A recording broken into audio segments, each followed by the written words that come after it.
నిన్నటి రోజున నేను ఈ ఉపన్యాస కార్యక్రమం ముగించుకుని వెళ్ళిపోతూ ఉంటే ఎవరో ఇద్దరు వ్యక్తులు వాళ్ళు కనిపించి స్వామి మహావాక్యాలు అని చెప్పారు కదా, ఒక్క నిమిషం ఆ మహావాక్యాల గురించి కూడా చెప్పండి. ఆ తర్వాత తత్వమసి అనేటటువంటి మహావాక్యాన్ని గురించి తత్తు త్వం అసి ఈ 3 పదాల మీద కూడా గురుగీత అనేటటువంటి దాంట్లో ఈ శ్లోకాలు ఉన్నాయి అని చెప్పారు. ఒక్కసారి అది కూడా మాకు ఆ శ్లోకాలు కూడా పూర్తిగా ఒక్కసారి చెప్పండి అని అడిగారు. అయితే ఇక్కడ మనం చెప్పుకుంటున్నటువంటి విషయం రీత్యా కనుక చూసినట్లయితే మహావాక్యాలు వాటి యొక్క అర్థము ఇవన్నీ కూడా మనకు అవసరమైనటువంటివే, నేను కాదనలేదు. కానీ వాటిని గురించి విశేషమైనటువంటి అర్థాలన్నీ కూడా మనం చెప్పుకోవడానికి సమయము అనేది ఉండదు. ఎందుకని అంటే యోగ వాసిష్టము అనేది చాలా పెద్దదైనటువంటిది, చిన్నది కాదు. ఇది వ్యాసాశ్రమం ఏర్పేడు వారు ముద్రించినటువంటి ఈ యోగ వాసిష్టం మొత్తం 8 భాగాలుగా ఉంటుంది, 4000 పేజీలలో ఉంటుంది. మొత్తం 32,000 శ్లోకాలు కలిగి ఉన్నది అని గతంలో చెప్పుకున్నాం మనం. సాధ్యమైనంత వరకు ఈ మొత్తం విషయాన్ని చెప్పుకోవాలి అనేటటువంటిదే మన ప్రయత్నం. అందుచేత మనం వీటన్నింటినీ కూడా వివరించడానికి మనకి సమయం అనేది ఉండదు. అయినప్పటికీ ఇక్కడ కూర్చున్నటువంటి ఈ శ్రోతల యొక్క మనోభీష్టాన్ని మాత్రం నెరవేర్చవలసినటువంటి ఆ బాధ్యత అనేది నా మీద ఉంటుంది. వాళ్ళకి విషయం తెలియనప్పుడు దాన్ని తెలియజేయటం అనేది నేను చేయవలసినటువంటి ముఖ్యమైన పని. అందుకని వాళ్ళ మాటని కాదు అని అనకుండా, అలా అని విషయంలోకి లోతుగా ప్రవేశించకుండా ఒక్కసారి పైన వాళ్ళు అడిగినటువంటి దానికి సమాధానం చెప్తాను. చూడండి, మహావాక్యాలు అనేవి 4 అని చెప్పాను. మొత్తం 1180 ఉపనిషత్తులు ఉన్నాయి. ఈ ఉపనిషత్తులు అన్నింటిలోనూ కూడా ఈశ, కేన, కఠ, ప్రశ్న, ముండక, మాండుక్య, తిత్తిరి, ఐతరేంచ, ఛాందోగ్యం, బృహదారణ్యకందశ ఈ 10 ఉపనిషత్తులు చాలా ముఖ్యమైనటువంటివి. ఇవి చదివినట్లయితే మిగిలిన ఉపనిషత్తుల యొక్క సారమంతా కూడా మీకు తెలుస్తుంది. ఇవి చదవండి చాలు అని చెప్పాడు శంకర భగవత్పాదుల వారు. కాబట్టి ఈ 10 ఉపనిషత్తులే మనం చూస్తాం. వీటికే దశోపనిషత్తులు అని పేరు. ఈ 10 ఉపనిషత్తులకి శంకరుడు భాష్యం కూడా రాశాడు. మరి 108 ఉపనిషత్తులు అన్నారు కదా, ఈ 108 ఉపనిషత్తులకి కూడా ఉపనిషత్ బ్రహ్మేంద్ర అనేటటువంటి ఆయన ఒక మహానుభావుడు ఆయన అర్థం రాశాడు. వాటిని యథాతథంగా తెలుగులో కూడా ముద్రించారు. ఉపనిషత్ కల్పతరువు అనేటటువంటి పేరుతో ఈ 108 ఉపనిషత్తుల యొక్క అర్థము కూడా మనకి లభిస్తుంది. అంటే సంస్కృతంలో ఉన్నటువంటి పాఠము, దానికి తెలుగులో అర్థము, ఈ మొత్తం లభిస్తుంది. ఉపనిషత్ కల్పతరువు అనేటటువంటి ఈ పుస్తకం ఇది 3 భాగాలుగా ఉంది. 3 భాగాలు కలిపి 1500 ఏదో ఆ ప్రాంతాల్లో ఉంటుంది. ఇక ఈ మహావాక్యాలు, ఈ మహావాక్యాలు అనేవి కూడా ప్రతి మహావాక్యం కూడా ఏదో ఒక ఉపనిషత్తుకి సంబంధించిందే అయి ఉంటుంది. అలాగే ఉంది కూడా. మహావాక్యాలు అనేవి మొత్తం 4 అసలు. ప్రజ్ఞానం బ్రహ్మ, అహం బ్రహ్మ అస్మి, తత్వమసి, అయం ఆత్మ బ్రహ్మ, ఈ 4 మహావాక్యాలు అంటారు. ప్రజ్ఞానం బ్రహ్మ అనేటటువంటిది ఐతరేయ ఉపనిషత్తులో చెప్పినటువంటి విషయం. ఇది ఋగ్వేదానికి సంబంధించింది. అహం బ్రహ్మాస్మి బృహదారణ్యకోపనిషత్తులో చెప్పినటువంటిది శుక్ల యజుర్వేదానికి సంబంధించింది.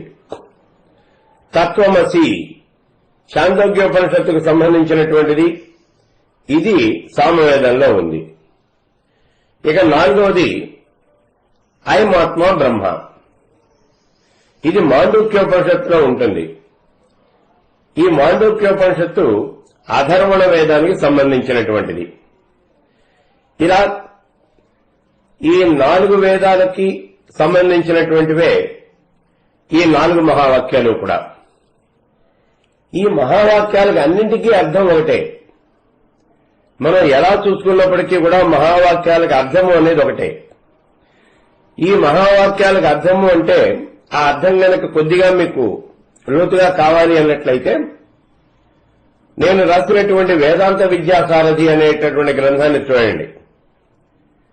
అందులో 15వ ప్రకరణం మహావాక్యములు అని ప్రత్యేకంగా దాని మీదే రాయటం జరిగింది.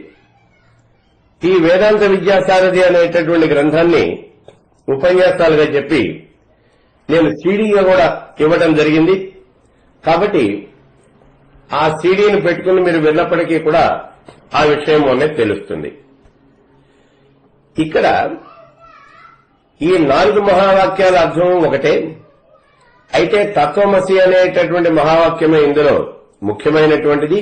దాని అర్థాన్ని కనుక తెలుసుకున్నట్లయితే మిగిలినటువంటి మహావాక్యాల యొక్క అర్థం అనేది చాలా తేలికగా తెలుస్తుంది. ఎందుకంటే అన్నింటికీ అర్థం ఒకటే. ఇది చెప్పింది. ఈ తత్వమసి అనేటటువంటి ఈ మహావాక్యం యొక్క అర్థాన్ని మహావాక్య దర్పణము అనేటటువంటి గ్రంథంలో శంకర భగవత్పాదుల వారు వివరించడం జరిగింది. ఆ మహావాక్య దర్పణము అనేటటువంటి గ్రంథాన్ని దానికి అది మొత్తం 300 శ్లోకాల్లో ఉంటుంది. 310 గమలు ఉంటాయి అందులో శ్లోకాలు. కానీ ప్రస్తుతం నేను వివరణ అనేది రాయటం ఇంకా జరుగుతూ ఉన్నది. అది మొదలుపెట్టి కూడా చాలా రోజులైంది.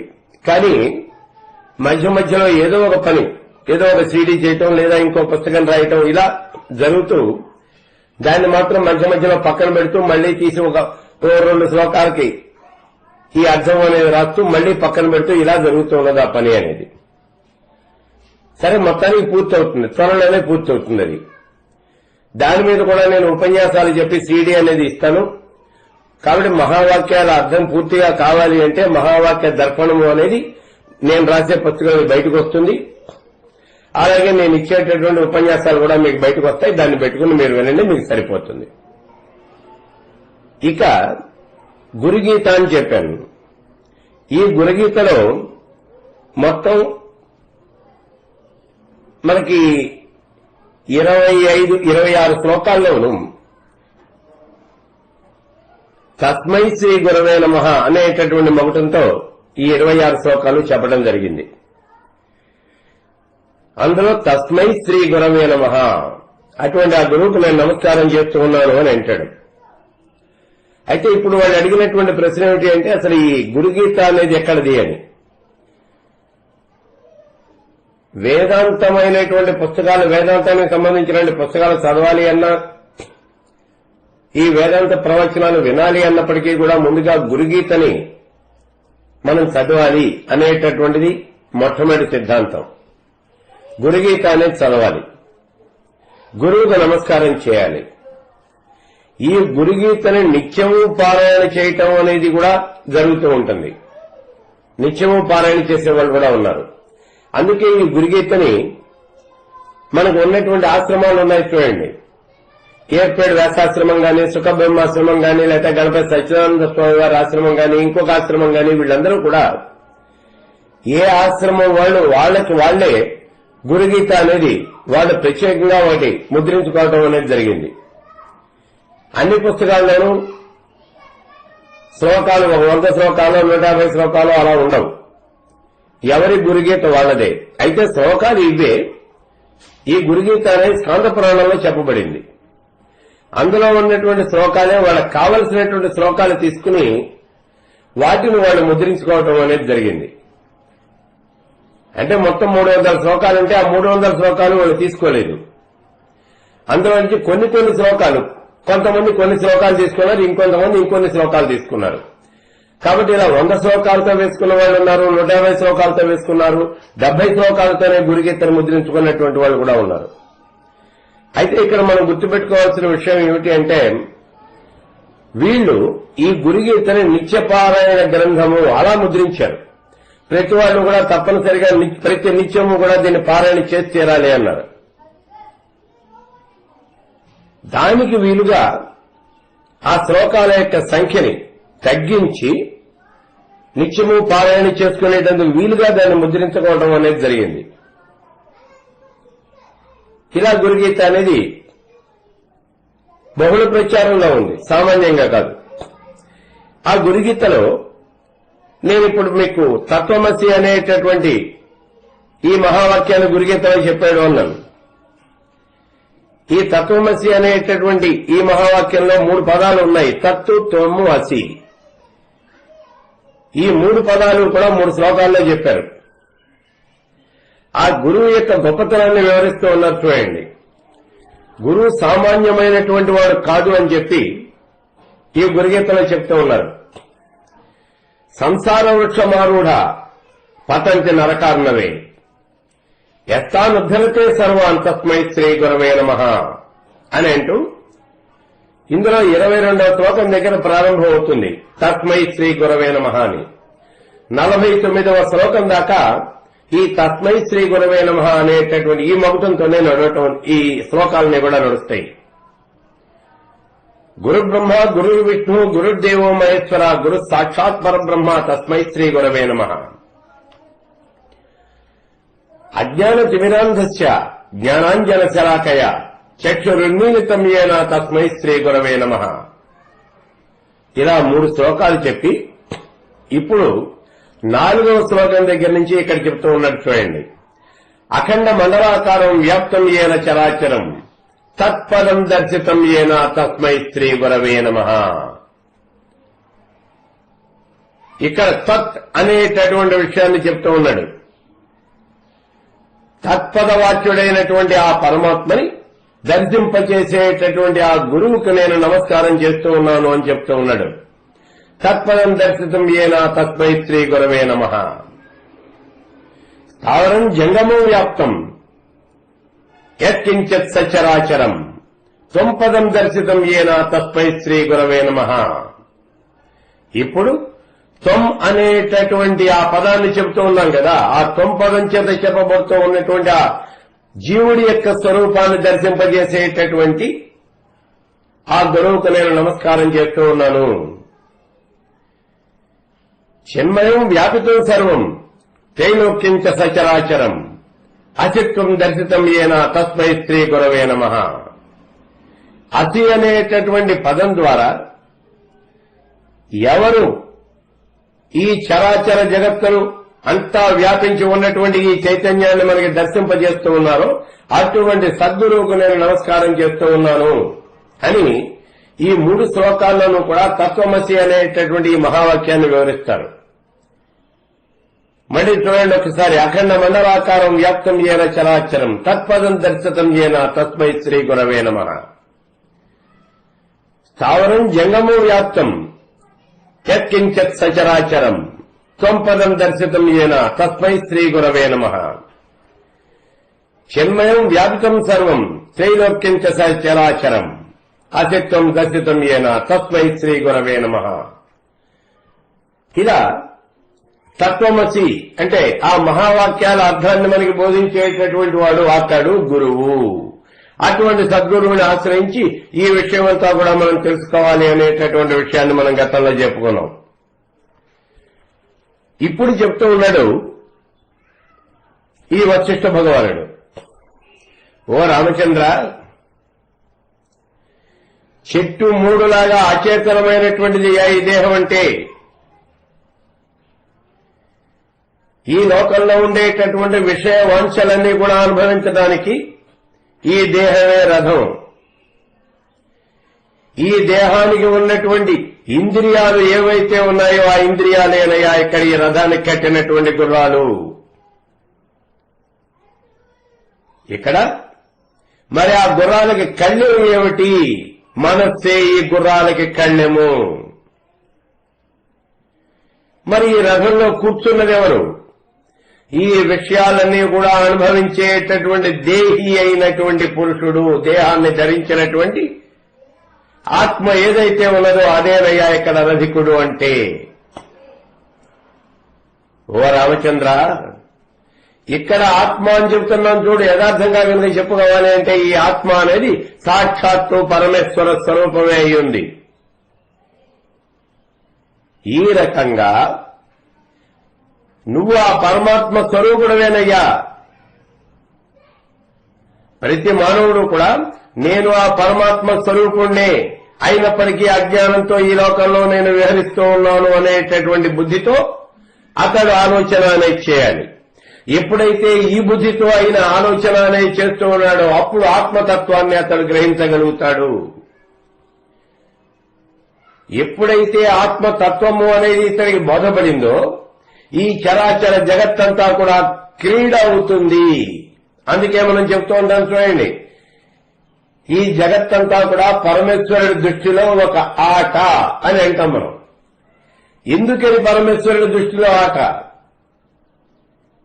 పరమేశ్వరుడేమో ఈ జగత్తును సృష్టించాడు, మనంతా కష్టాలు పడుతూ ఉంటే ఆయన చూస్తూ ఆనందంగా అలా చూస్తూ విలాసంగా కూర్చొని ఉన్నాడు అని అంటాం మనం. ఇది అబద్ధం. కానీ పరమేశ్వరుడి దృష్టిలో ఇదంతా కూడా ఒక క్రీడ, గారడి వాడి యొక్క ఇంద్రజ్ఞానం, అంతగానేం లేదు. ఎందుకని అంటే ఆయన మహాజ్ఞాని, పరమేశ్వర స్వరూపుడు. పరమేశ్వరుడు అంటే మహాజ్ఞానము. ఆయన మహాజ్ఞాని కాబట్టి చరాచర జగత్తు, దృశ్యమానమైనటువంటి జగత్తంతా కూడా ఏమీ లేదు, ఇదంతా మిథ్య. ఇలా ఏమీ లేనటువంటి ఈ జగత్తులో అనేక రకాలైనటువంటి బాధలు మేము పడుతూ ఉన్నాము అని వీళ్ళంతా కూడా బాధల్ని కల్పించుకుని ఆ బాధలు అనుభవిస్తూ ఉన్నట్టుగా వీళ్ళందరూ కూడా ఈ దుఃఖాలు కష్టాలు ఇవన్నీ కూడా అనుభవిస్తూ ఉన్నారు. ఇలా అనుభవిస్తున్నటువంటి ఈ జనులను చూసి ఆయన నవ్వుకుంటూ ఉంటాడు, చిద్విలాసంగా చూస్తూ ఉంటాడు. అందుకే ఇదంతా కూడా ఒక క్రీడ అని అన్నాం మనం. ఇది పీడ కాదు. జ్ఞాని అయినటువంటి వారి దృష్టిలో ఇదంతా కూడా ఒక క్రీడ. గతంలో మనం చెప్పుకున్నాం చూడండి, మనం ఏదో ఒక నాటకానికి వెళ్ళాం. ఆ నాటకం అనేది చాలా రక్తిగా జరుగుతూ ఉన్నది. ఆ నాటకంలో వచ్చినటువంటి ఆ పాత్రలన్నీ కూడా అనేక రకాలైనటువంటి హావభావాలన్నీ కూడా ప్రదర్శిస్తూ ఉన్నాయి. మనం వాటన్నింటినీ చూస్తూ ఉన్నాం, నవ్వుతూ ఉన్నాం, ఆనందిస్తూ ఉన్నాం, ఒక్కొక్కసారి దుఃఖిస్తూ ఉంటాం. కానీ అది ఏది కూడా నిజం కాదు. ఏది? ఈ వేదిక మీద వేసేటటువంటి ఈ నాటకము అనేటటువంటిది నిజం కాదు. ఇదంతా కూడా అబద్ధం, కల్పితం. అట్లాగే ఈ చరాచర జగత్తు కూడానయ్యా. ఆ నాటకాన్ని మనం ఏ రకంగా అయితే వీక్షిస్తూ ఉన్నామో ఈ జగత్తును కూడా పరమేశ్వర స్వరూపం అదే రకంగా వీక్షిస్తుంది. జ్ఞాని అయినటువంటి వాడు కూడా అదే రకంగా వీక్షిస్తాడు. అందుకే పరమేశ్వరుడి దృష్టిలో, జ్ఞాని దృష్టిలో ఈ జగత్తంతా కూడా ఒక క్రీడ, అంతేగాని ఇది పీడ కాదు. ఆత్మ సాక్షాత్కారం చేసుకున్నటువంటి ఉత్తముడైనటువంటి ఆ మహాజ్ఞాని, బుద్ధిమంతుడైనటువంటి ఆ మహాజ్ఞాని, ఆ మహాత్ముడు జ్ఞాన దృష్టిని అవలంబించి సామ్రాజ్యాన్ని పొందినటువంటి వాడికి మళ్ళీ వాడు ఒక పెద్ద చక్రవర్తికి మళ్ళీ ఈ ప్రపంచంలో తిరుగుతూ ఉంటాడయ్యా, విహరిస్తూ ఉంటాడు. అతను చాలా పొందినట్టుగా మహదానందంతో ఈ చరాచర జగత్తులోనూ ప్రేరిస్తూ ఉంటాడు. ఎందుకంటే మహాజ్ఞాని ఎప్పుడూ కూడా ఆనంద సముద్రంలో డోలలాడుతూ ఉంటాడు. జ్ఞాని అయినటువంటి వాడికి ఏ రకమైనటువంటి దుఃఖాలు లేవు, కష్టాలు లేవు. అంతా సుఖమే, అంతా ఆనందమే. అదే బ్రహ్మానందము అని చెప్పుకున్నాం మనం గతంలో. అటువంటి ఆనంద సాగరంలో ఈదులాడుతూ ఉంటాడు. అందుకే ఈ చరాచర జగత్తులో ఆనందము అనేటటువంటి సముద్రంలో ఆయన వేధిస్తూ ఉంటాడయ్యా. అటువంటి ఆత్మజ్ఞాని దేన్ని గురించి కూడా దుఃఖించడు, దేన్ని గురించి ఆలోచించడు, దేన్ని గురించి బాధపడడు, ఏది కావాలి అని అనుకోడు, ఏది అక్కర్లేదు అని భావన చేయడు. ఇది కావాలి అనుకోడు, ఇది అక్కర్లేదు అనుకోడు. ఈ వస్తువు మీద కోరిక ఉండదు, దాని మీద తిరస్కారము అనేది అంతకన్నా ఉండదు. దుఃఖం ఉండదు, సుఖము ఉండదు. అంటే ద్వంద్వముల నుంచి పూర్తిగా విడిపడిపోయినటువంటి మహానుభావుడు. అందుకే వాస్తవంగా కనుక చెప్పాలి అంటే వీళ్ళు ఏమీ చెయ్యనటువంటి వాళ్ళు. ఈ మహాజ్ఞాని అయినటువంటి వాడు ఏ పని కూడా చేయడు, స్తబ్దుగా అలా చూస్తూ ఉంటాడు. ఎందుకని అంటే అంతా మిథ్యా, ఇక్కడ ఏమీ లేదు. ఉన్నట్టుగా ఇక్కడ బ్రహ్మ అనేది కలుగుతూ ఉన్నది, అది మీకు కలుగుతోంది, నాకు కలగటం లేదు. ఎందుకని అంటే నేను మహాజ్ఞానిని, జ్ఞాని అనేటువంటి వాడికి భ్రమ లేదు, అజ్ఞానికి మాత్రమే ఈ భ్రమ అనేది ఉంది. అందుకే మనం ఈ అజ్ఞానం అనేటటువంటి ఈ చీకట్లో కొట్టుకుంటూ ఇదంతా కూడా ఇక్కడ ఏదో ఉన్నది అని కష్టాలు సుఖాలు ఇవన్నీ వెతుక్కుంటూ ఉన్నాం మనం. కానీ జ్ఞాని అయినటువంటి వాడికి ఇవేమీ లేవు. అందుకే అతడు స్తబ్దుగా అలా చూస్తూ ఉండిపోతూ ఉన్నాడు. జ్ఞాని అయినటువంటి వాడు ఆత్మదర్శనము అనేది చేసుకుంటాడంటే ఆత్మ సాక్షాత్కారం అనేది జరుగుతుంది ఆ జ్ఞానికి. అందుకే ఆత్మ సాక్షాత్కారం పొందినటువంటి వాడు ఏ పని కూడా చేయడు, అన్నింటి యందు కూడా నిర్లిప్తుడై ఉంటాడు, ఉదాసీనంగా ఉంటాడు. ఒక్కొక్కసారి శాస్త్రాల్లో చెప్పినటువంటి విధంగా వీళ్ళు పవిత్రమైనటువంటి కార్యాలు చేస్తారు. ఈ చేసేటటువంటి కార్యాలు కూడా లోకోద్ధరణ కోసం, లోకం యొక్క ఉపకారం కోసం మాత్రమే వాళ్ళు ఏదైనా కర్మలు చేస్తే చేస్తారు. అంతేగాని తమ కోసము ఏ కర్మ కూడా చేయరు. వీళ్ళు చేసే కర్మంతా కూడా నిష్కామ్య కర్మ. ఆ కర్మ వల్ల వాళ్ళకి ఫలితము అనేది ఏమాత్రము కూడా రాదు. వీళ్ళు ఎప్పుడు కూడా సన్మార్గంలోనే చరిస్తూ ఉంటారు. దేన్ని తీసుకోరు, దేన్ని ఇవ్వరు. వాళ్ళు ఎవరి దగ్గర నుంచి ఏమీ కూడా పుచ్చుకోరు, ఎవరికి ఏది కూడా ఇవ్వరు. ఆత్మజ్ఞానంతో అన్ని రకాలైనటువంటి కోరికల్ని కూడా ఛేదించి ఉంటారు వీళ్ళు సర్వకాల సర్వావస్థల్లోనూ బ్రహ్మాకారమైనటువంటి ఆ మనోవృత్తి మాత్రమే కలిగి ఉంటారు. ఇటువంటి వాళ్ళు చంద్రబింబంలో ఉన్నటువంటి ఆ మానవుడికి లాగా సర్వత్రా సుఖాన్ని పొందుతూ ఉంటాడు. కాబట్టి మానవుడు యావజ్జీవితము విచారణ అనేది చేస్తూనే ఉండాలి. ఆ విచారణ ద్వారా తత్వాన్ని అన్వేషిస్తూ ఉండాలి, ఆత్మని అన్వేషిస్తూ ఉండాలి అని చెప్తూ ఉన్నాడు వశిష్ఠుడు. ఆత్మతత్వాన్ని అన్వేషించాలి, ఆత్మనే ఉపాసించాలి, ఆత్మనే తెలుసుకోవాలి, ఆత్మని గురించే మాట్లాడాలి. అంతేగాని ఇతరమైనటువంటి దేని గురించి కూడా మాట్లాడకూడదు, దేని గురించి వినకూడదు, దేని గురించి ఆలోచనలు చేయకూడదు. ఒక్క ఆత్మని గురించే ఇవన్నీ కూడా చేయాలి. శ్రవణం, మననం, అభ్యాసం, స్వానుభవం ఇవన్నీ కూడా చేస్తూ ఉండాలి. వీటి వల్ల ఇప్పుడు మనం చెప్పినటువంటి శ్రవణ మననాదం వల్ల, అభ్యాసం వల్ల, వీడి యొక్క తన యొక్క అనుభవం వల్ల ఇదే స్వానుభవము అని అంటారు. దీనివల్ల గురువు చెప్పినటువంటి ఉపదేశాలు వినటం వల్ల, శాస్త్రాలు చదవటం వల్ల ఇది ఆత్మ అనేటటువంటి నిశ్చయానికి వస్తాడు. ఆత్మను గురించినటువంటి విషయాల యందు నిశ్చితమైనటువంటి అభిప్రాయాన్ని కలిగి ఉంటాడు. ఎప్పుడైతే ఇది ఆత్మ అని నిశ్చయం చేసుకున్నాడో అప్పుడు అతనికి ఆత్మ అనేది దర్శనమిస్తుంది. అంటే ఆత్మ సాక్షాత్కారము అనేది అవుతుంది. ఓ రామచంద్ర, నీకు చాలా ముఖ్యమైనటువంటి విషయాన్ని ఒకదాన్ని చెప్తాను, నేను విను. అవహేళిత శాస్త్రార్థై అవజ్ఞాతం మహాజనై కష్టం అప్యాపదం ప్రాప్తో నమూఢై సమతామియాత్.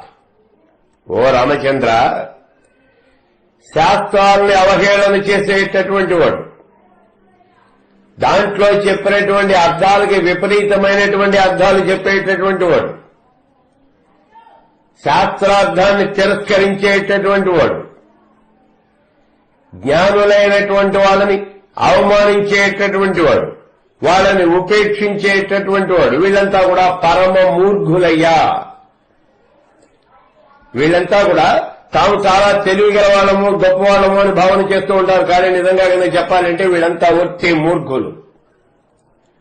శాస్త్రాలను అవహేళన చేయటము అనేది అది మన వాళ్ళంతా కూడా ఇది ఒక గొప్పతనంగా భావిస్తూ ఉంటారు. మనం చెప్పింది ఏమీ లేదండి, వాడు అమెరికా వాడు చెప్పాడు, లేకపోతే ఇటలీ వాడు చెప్పాడు, వాడు చెప్పింది చూడండి, మనం చెప్పింది ఏంటి, వాడు చెప్పింది నిజం, మనం చెప్పింది అబద్ధం అని చెప్పేసి వీళ్ళంతా కూడా వాదనలు చేస్తూ ఉంటారు.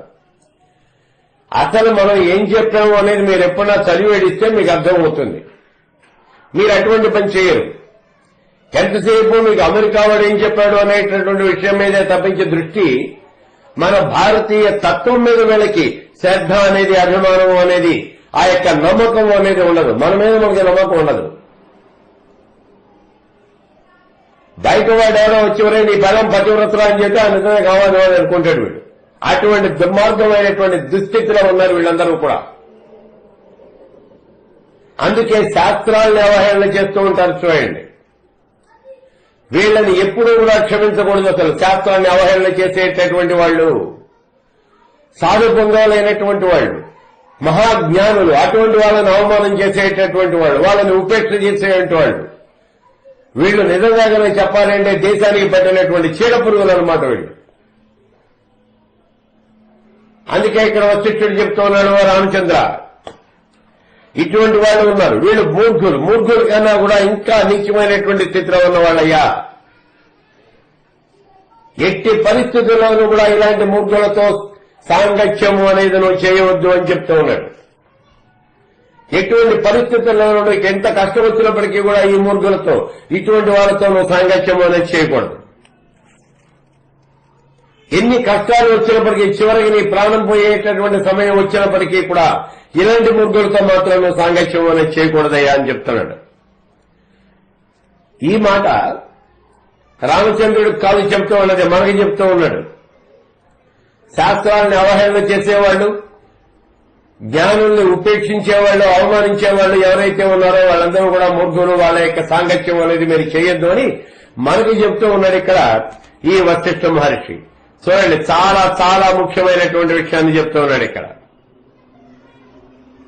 ఇంకా అంటూ ఉన్నాడు, ఈ ప్రపంచంలో మానవులు అనేక మంది ఉన్నారయ్యా, వాళ్ళందరికీ కూడా తమ శరీరము అంటే అజ్ఞానము, ఈ శరీరంలో ఉన్నటువంటి అజ్ఞానము అనేది ఎంత దుఃఖాన్ని కలిగిస్తుందో అసలు లెక్కలేదు. చరాచర జగత్తులో దుఃఖాన్ని కలిగించేటటువంటి ఏ వస్తువులతో మనం పోల్చి చూసినప్పటికీ కూడా, అంటే ఏదైనా ఒక పెద్ద రోగం వచ్చింది, ఆ రోగం వల్ల కలిగేటటువంటి దుఃఖం కూడా చాలా తక్కువే. విషం తినటం వల్ల చాలా పెద్ద ఆపద వచ్చింది, ఆ ఆపద వల్ల వచ్చినటువంటి దుఃఖం కూడా, ఇవన్నీ కూడా చాలా చిన్నమైనటువంటి దుఃఖాలే. మరి ఇక్కడ పెద్దదైనటువంటి దుఃఖం ఏమిటి అంటే అజ్ఞానము అనేటటువంటిదే పెద్దదైనటువంటి దుఃఖం అయ్యా. ఈ అజ్ఞానం వల్లనే చాలా గొప్పదైనటువంటి దుఃఖం అనేది కలుగుతుంది రామచంద్ర.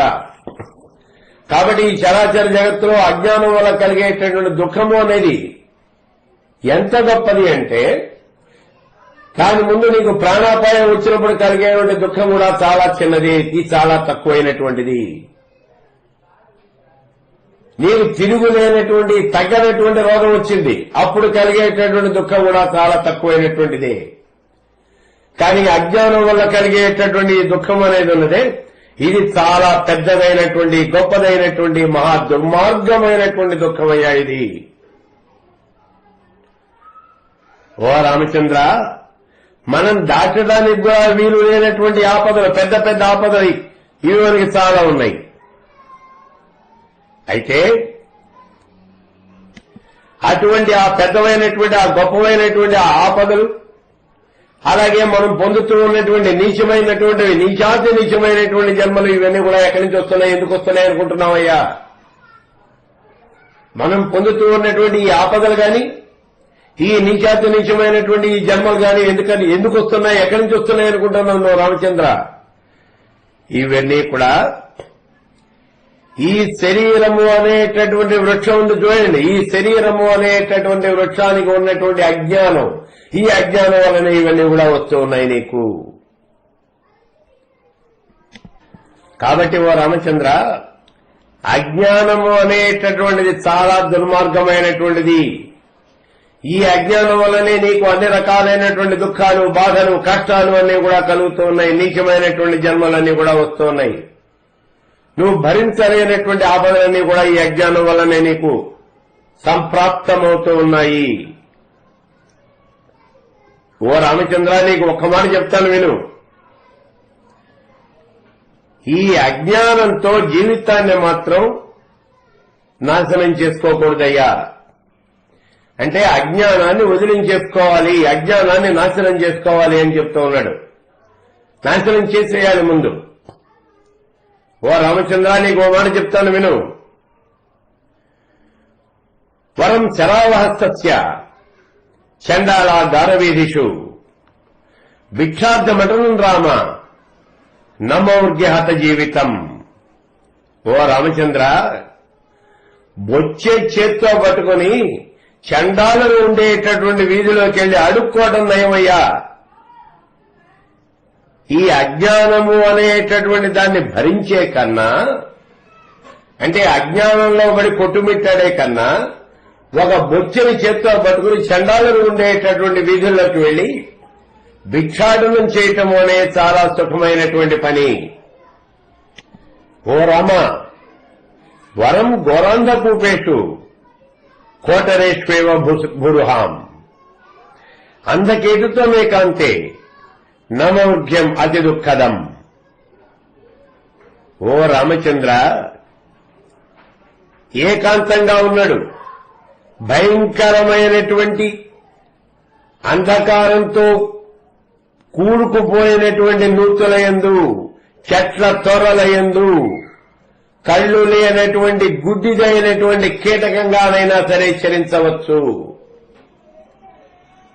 ఏకాంతంగా భయంకరమైనటువంటి ప్రదేశాల్లో, చీకటితో నిండిపోయినటువంటి, అంటే కారు చీకట్లో, నూతుల్లో గాని లేదా చెట్ల తొర్రల్లో గాని గుడ్డిదైనటువంటి కీటకమై ఉండటమే ఉత్తమమైనటువంటిది. అలా అయినా చరించవచ్చు మనం. అంతేగాని మహాదుఃఖప్రదమైనటువంటి అజ్ఞానము, ఈ అజ్ఞానాన్ని కలిగి ఉండటం మాత్రం ఉత్తమం కాదు. కాబట్టి అజ్ఞానాన్ని ముందు నాశనం చేసేయాలి అని చెప్తూ ఉన్నాడు.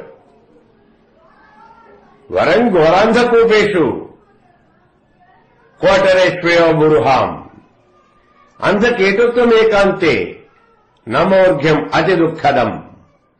చూడండి, ఇక్కడ ఈ అజ్ఞానము అనేటటువంటిది పనికిరాదు. ఈ అజ్ఞానం అనేది అన్ని రకాలైనటువంటి దుఃఖాలకి, బాధలకి, కష్టాలకి, నీచమైనటువంటి జన్మలకి కూడా కారణము అని చెప్పాడు ఇందాకటి శ్లోకాల్లో. అలా చెప్పినటువంటి వశిష్ఠ మహర్షి ఇప్పుడు చెబుతూ ఉన్నాడు, అజ్ఞానంతో మనం జీవించే కన్నా చండాలను ఉండేటటువంటి వీధుల్లోకి వెళ్లి, 4 వీధుల్లోకి వెళ్లి చేత్తో బొచ్చ పట్టుకుని అడుక్కోవడం చాలా సుఖమైనటువంటి పని అయ్యా అని చెప్తూ ఉన్నాడు. అంతేకాదు రామచంద్ర, భయంకరమైనటువంటి ప్రదేశాల్లో, చీకటితో కూడుకున్నటువంటి అంధకారమైనటువంటి ఆ ప్రదేశాల్లో, నూతుల యందు గాని, చెట్ల తొర్రల యందు గాని, కళ్ళు లేనటువంటి గుడ్డిదైనటువంటి కీటకంగానైనా సరే మనం చరించవచ్చు. అంతేగాని ఈ అజ్ఞానము అనేటటువంటి దాన్ని మాత్రం భరించకూడదు. ఇది మహా దుఃఖాలకు హేతువైనటువంటిది, దుఃఖకారకమైనటువంటిది. కాబట్టి ఈ అజ్ఞానాన్ని ముందు పూర్తిగా నాశనం చేసేయాలి అని చెప్తూ ఉన్నాడు ఇక్కడ ఈ వశిష్ఠ మహర్షి.